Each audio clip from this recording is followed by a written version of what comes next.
আজকের গল্প পাগলের কাণ্ড।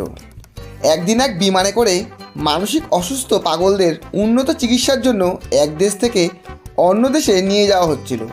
পুরো বিমানটিতে পাগলগুলো চিৎকার, হৈহুল্লোড়, লাফালাফি করছিল এবং এতে পাইলটের বিমান চালাতে খুবই অসুবিধা হচ্ছিল।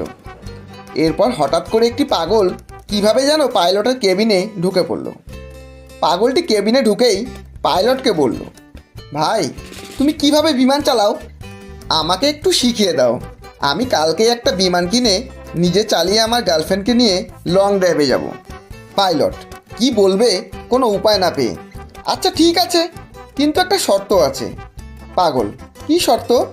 পাইলট, তুমি যদি তোমার বন্ধুদের শান্ত করে এই বিমানে হওয়া চিৎকার, হৈহুল্লোড়, লাফালাফি বন্ধ করতে পারো, তাহলে তোমাকে আমি বিমান চালানো শিখিয়ে দেব। পাগল, আচ্ছা ঠিক আছে।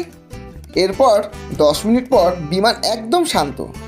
পাগল এসে পাইলটকে বলল, হ্যাঁ ভাই, এখন বিমান চালানো শেখান। পাইলট অবাক হয়ে, ওয়াও, খুবই চমৎকার। তা আপনি কিভাবে ওনাদের শান্ত করলেন? পাগল, তেমন কিছু না, আমি খালি গিয়ে বিমানের দরজা খুলে সবাইকে বললাম, কেউ এখানে চিৎকার, হৈহুল্লোড়, লাফালাফি করবে না, যাও সবাই বাইরে গিয়ে খেলোগে।